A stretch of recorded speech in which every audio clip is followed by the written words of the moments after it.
Hello everyone, मेरा नाम मनीष कुमार है और आप सभी का मनी रूट्स के यूट्यूब चैनल पे स्वागत है। आपने आज की डेट में कुछ ऐसी स्टेटमेंट्स तो सुनी होंगी।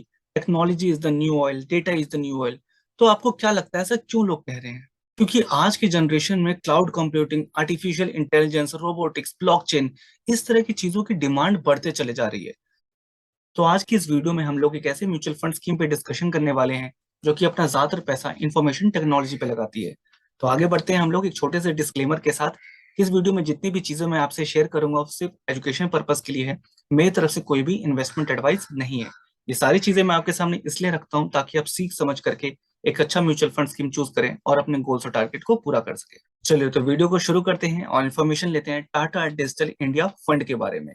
तो सबसे पहले हम लोग इसकी कुछ डिटेल्स को देखेंगे जो आपके स्क्रीन पे आ गई होगी।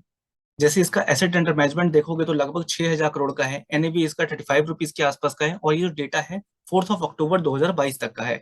लास्ट 5 साल का अगर आप इसका सीजीआर ग्रोथ देखोगे तो बहुत ही ज्यादा अच्छा है, 28% के आसपास का है। इवन जब से शुरू हुआ है लगभग इसको 7 साल हो गए हैं, तब से भी आप देखोगे तो 20% के आसपास का सीजीआर मेंटेन कर रहा है। तो ये सारी चीजें तो बहुत अच्छी है। इन्वेस्टमेंट ऑब्जेक्टिव में देखेंगे तो लंबे समय में आपका कैपिटल को अप्रिशिएट करने के लिए काम करती है। और यहाँ पे ध्यान देने वाली बात यही है कि जो 80% जो इनका एसेट है वो आईटी सेक्टर पे ही लगता है, जो कि मैंने आपको वीडियो के स्टार्टिंग में ही बता ही दिया है। तो इस वीडियो में हम लोग जो भी चीजें जानने वाले हैं टाटा डिजिटल इंडिया फंड के बारे में, हमारा मेन कंसर्न यही रहेगा कि जिस तरीके से लास्ट 5 ईयर में जो इन्होंने ग्रोथ दिखाई है आईटी सेक्टर में, जिस तरह से ये परफॉर्मेंस हुआ है, क्या अगले 5 साल 10 साल भी ये रहेगा? इस बात की कितनी पॉसिबिलिटी है, ये सारी चीजों को हम लोग देखने वाले हैं।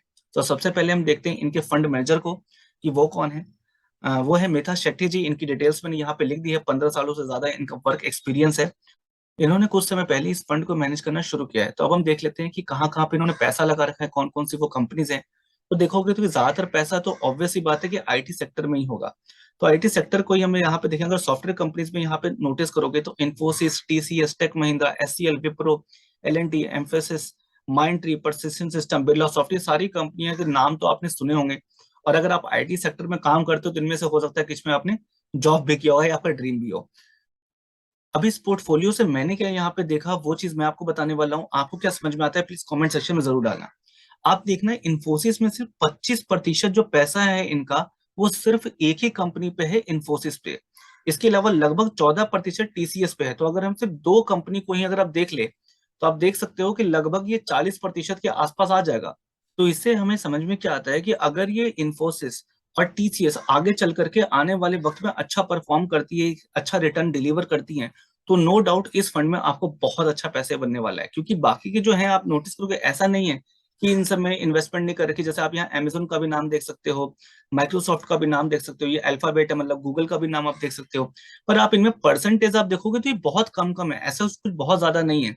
इवन अगर आप इंडियन कंपनीज को भी देखोगे तो ऐसा नहीं है कि यहाँ पे बहुत ज्यादा इक्वल प्रोपोर्शनेट में बहुत ज्यादा सब में पैसा लगा हुआ है। आप अगर इनके टॉप 5 इन्वेस्टमेंट भी देख लो तो इन्फोसिस 25%, टीसीएस लगभग 14%, टेक महिंद्रा लगभग 9%, एचसीएल 8%।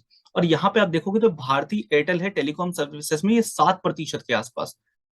तो यहाँ देखने वाली बात ये कि जो इनके टॉप 5 जो इन्वेस्टमेंट है 5 कंपनियों में ही इनका 60% से ज्यादा का एसेट है।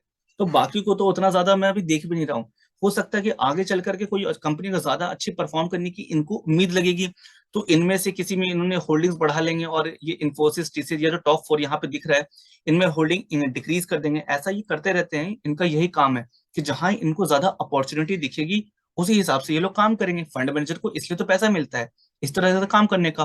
बट अभी तक का जो लेटेस्ट पोर्टफोलियो है ये मैंने आपके सामने शो कर दिया है कि अगर आप अभी इसकी यूनिट्स को बाय करते हो तो किस तरह की कंपनियों में इनकी टॉप होल्डिंग्स है। अगर ये कंपनी आगे चल करके नेक्स्ट 5 ईयर 10 ईयर में बहुत अच्छा परफॉर्म करती है तो नो डाउट आपको भी इसमें अच्छा प्रॉफिट बनेगा। और अगर इन जो टॉप 5 इनकी कंपनीज है ये ठीक ठाक परफॉर्म करती है, ज्यादा अच्छा परफॉर्म नहीं करती है, तो चांसेस है कि आपको एक नॉर्मल ग्रोथ आपको मिलेगी। तो अब बात कर रहे हैं अगर ग्रोथ की, तो एक बार ये भी देख लेते हैं कि इनके लास्ट 5 साल या 3 साल पहले हमने अगर इस पे इन्वेस्ट किया होता तो हमारा इसमें कितना पैसा बनता। तो आप देख सकते हो कि अगर आपने 3 साल पहले 1 लाख रुपए डाले होते तो वह आपका पैसा डबल हो चुका होता।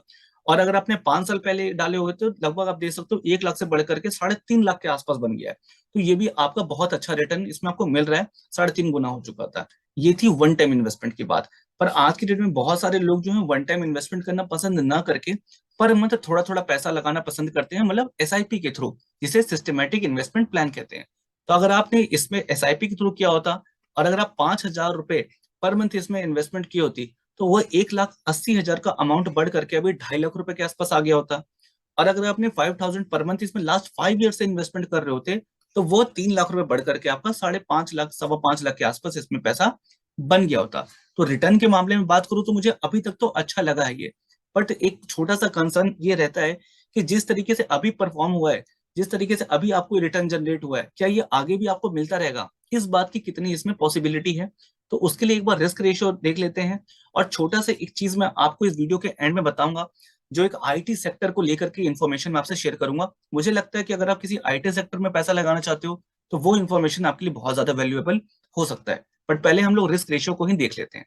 अब मैं इस पेज पे जितनी भी चीजें बताने वाला हूं उसको बड़े ध्यान समझना, क्योंकि स्टैंडर्ड डेविएशन, बीटा और शार्पर रेशियो हालांकि मैंने पहले भी ये सारी चीजें बहुत बार वीडियो में बता चुका हूँ, बट इस वीडियो में कुछ एक्स्ट्रा चीजें मैं आपको बताऊंगा जो शायद आपके लिए ज्यादा वैल्यूएबल हो सकता है। तो ध्यान से समझना कि पहले हम एक बार देख लेते हैं कि जो स्टैंडर्ड डेविएशन और बीटा होता है वो वॉलेटिलिटी होता है, मतलब उतार चढ़ाव। जनरली तौर पे यही माना जाता है कि उतार चढ़ाव जितना ये कम होगा उतना ही अच्छा है, ऊपर नीचे कम करे तो अच्छा है। और शार्पर रेशियो क्या होता है? Risk adjusted return. मतलब कह सकते हो कि भाई फंड में जो रिस्क ले रहा है उसके एवरेज में कितना रिटर्न वो जनरेट कर रहा है, इस चीज को रेशियो में डिफाइन करा जाता है।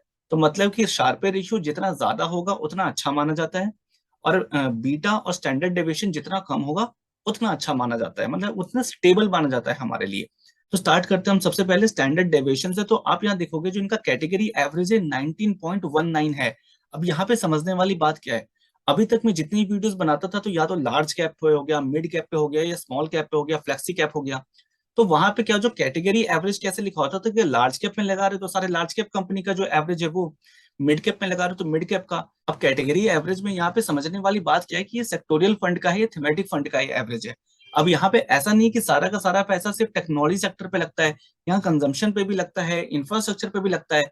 तो अलग अलग जो सेक्टर कह सकते हो उनकी वॉलेटिलिटी अलग होती है। तो ये चीज आपको खास करके ध्यान रखना है। तो आप आईटी सेक्टर में देखोगे तो लास्ट कुछ समय पे जो वॉलेटिलिटी है वो ऑब्वियस ही बात है थोड़ी सी ज्यादा हाई रही है। तो इस वजह से यहाँ पे आप किसी भी आईटी सेक्टर में, चाहे तो आईसीआईसीआई प्रूडेंशियल का देख लो या एसबीआई टेक्नोलॉजी अपॉर्चुनिटी का देख लो, तो ये अपने कैटेगरी एवरेज के रिस्पेक्ट में बहुत ज्यादा वॉलेटाइल यहाँ पे शो करेगा। तो इस चीज से आपको बहुत ज्यादा घबराना नहीं है। इसको आप किस तरीके से समझ सकते हो कि जैसे ये जो टाटा डिजिटल इंडिया पे जो मैं वीडियो बना है, अगर आप उसको कंपेयर करना ही है तो आईसीआईसीआई का जो प्रूडेंशियल टेक्नोलॉजी फंड है, एसबीआई टेक्नोलॉजी अपॉर्चुनिटी फंड है, इसके साथ कंपैरिजन करना मेरे अकॉर्डिंग ज्यादा बेटर रहेगा, ना कि कंजम्पशन वाले फंड के साथ या फिर इंफ्रास्ट्रक्चर वाले फंड के साथ। तो यहाँ पे आप देखोगे कि आप आईसीआईसीआई का जाकर देख लेना, एसबीआई का भी जाकर देख लेना। हालांकि इन फ्यूचर में इन पे भी वीडियोस बना दूंगा। तो इनका जो स्टैंडर्ड डेविएशन था लगभग 21-22 के आसपास ही शो हो रहा था। तो मतलब वॉलेटिलिटी रिस्पेक्ट में ये घबरा मत जाना कि 19 के रिस्पेक्ट में ये 23.6 बहुत ज्यादा है, ऐसा नहीं है। अगर आप टेक्नोलॉजी सेक्टर वाली ये जो सेक्टरल फंड है इनसे आप कंपेयर करोगे तो ये बहुत ज्यादा वॉलेटाइल नहीं है। उसी रिस्पेक्ट में अगर आप बीटा को भी आप कंपेरिजन करोगे तो यहाँ पे 0.75 के रिस्पेक्ट में 0.80 काफी ज्यादा वॉलेटाइल दिखेगा। पर आपको कंपेयर करना है ये जो टेक्नोलॉजी वाले फंड है, जो सेक्टोरल फंड, उनके साथ। मैं ऐसा नहीं कह रहा हूँ कि ज्यादा वॉलेटाइल है नहीं, बट लेकिन आपको अगर कंपेयर करना है तो उनके जो पीयर वाले हैं, जो टेक्नोलॉजी सेक्टर वाले जो हैं, उन पे कंपेयर करोगे तो ज्यादा अच्छी पिक्चर आपको मिलेगी। और शार्पर रेशियो भी वही आपको देखना है। तो यहाँ पे आप 0.86 है इसका कैटेगरी एवरेज के रिस्पेक्ट में, तो ज्यादा ही अच्छा ही है। पर आपका जो मेन कंपैरिजन होगा वो आईसीआईसीआई और एसबीआई के बीच में होगा। तो अगर मैं आपको बताऊं इन तीनों का ही मैंने देखा है, तो उसके रिस्पेक्ट में टाटा डिजिटल इंडिया का ये मेरे को ठीक ठाक लगा। मतलब मेरे को लग रहा है कि जिस तरीके से परफॉर्म अभी तक किया है ये आगे भी करने के चांसेस हैं। मैं ये नहीं कह रहा हूँ बहुत अच्छा है, पर मैं ये नहीं कह रहा हूँ कि बहुत बेकार है। अपने कैटेगरी एवरेज में स्पेशली मैं आईसीआईसीआई प्रूडेंशियल टेक्नोलॉजी और एसबीआई टेक्नोलॉजी अपॉर्चुनिटी फंड के रिस्पेक्ट में बात कर रहा हूँ, तो मुझे ये ठीक लगा। बाकी जब मैं इन दोनों पे वीडियोस में बनाऊंगा तो उसमें आपको ज्यादा अच्छे से क्लियरिटी मिल जाएगी। तो अब हम लोग फाइनल कंक्लूजन पे आते हैं कि भाई इस तरह के फंड में इन्वेस्ट करना चाहिए या नहीं करना चाहिए। क्योंकि बहुत सारे लोग का मतलब ये रहता है कि यार इंडिया में है ये जो आईटी सेक्टर, ये बहुत तेजी से आगे बढ़ रहा है, पहले भी बढ़ा और आगे भी बढ़ेगा, तो इसमें करना बहुत ही ज्यादा अच्छा माना जाता है। अब यहाँ पे कुछ चीजों को आपको समझना क्या है। जैसे कि आपने देखा था कि 20% का सीएजीआर 7-8 साल में भी था, सिंस इंसेप्शन आप इसका देखो जब से शुरू हुआ था। और अभी लास्ट 5 साल में देखो तो 28% का सीएजीआर था। अब ये देख करके बहुत सारे लोग अट्रैक्ट हो रहे हैं कि यार आईटी फील्ड बहुत अच्छा चल रहा है, लास्ट 5 साल 28% का है, अगर इसी तरीके से आगे चलता रहा फिर तो हमारा मतलब बहुत अंधाधुंध रिटर्न बनेगा, बहुत मजेदार बनेगा। बट मैं कुछ चीजें हैं मैं जो रियलिटी में आपके सामने लेकर आ जाता हूँ कि जो इनके टॉप इन्वेस्टमेंट है, जैसे मैं इन्फोसिस की बात करूं, है ना, मैं ये नहीं कह रहा हूँ कि कंपनियां बेकार हैं, पर आप देखोगे तो ये बहुत बड़ी कंपनियां हैं।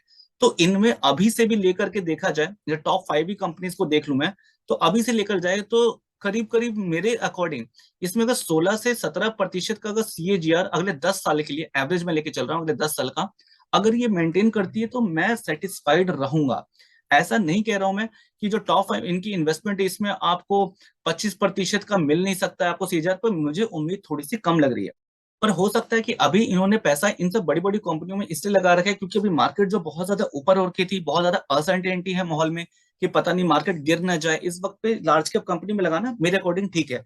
पर जब मान लो मार्केट गिर जाता है, मान लो थोड़ा सा यहाँ से नीचे आता है, करेक्शन लेता है, तो उस टाइम पे हो सकता है कि अगर ये लोग ऐसा करते हैं, एग्जाम्पल के लिए बता रहा हूँ मैं, कि जो बड़ी बड़ी कंपनियां जो लार्ज कैप कंपनीज है, इससे थोड़ा सा पैसा निकाल करके अगर मिड कैप जो आईटी कंपनी है उनमें ज्यादा अगर उनकी होल्डिंग्स को इंक्रीज करते हैं, तो मुझे लगता है कि हाँ, ये 20% के आसपास का सीएजीआर ये मेंटेन कर पाएंगे आने वाले 5 साल 10 साल के लिए अगर मैं देखूं तो ये मुझे लग रहा है। बाकी आपको क्या लग रहा है कि आईटी कंपनी में आने वाले 5 साल 10 साल या 15 साल में क्या फ्यूचर है, क्या भविष्य है, आपका क्या डिसीजन है, प्लीज से कमेंट सेक्शन में जरूर से बताना।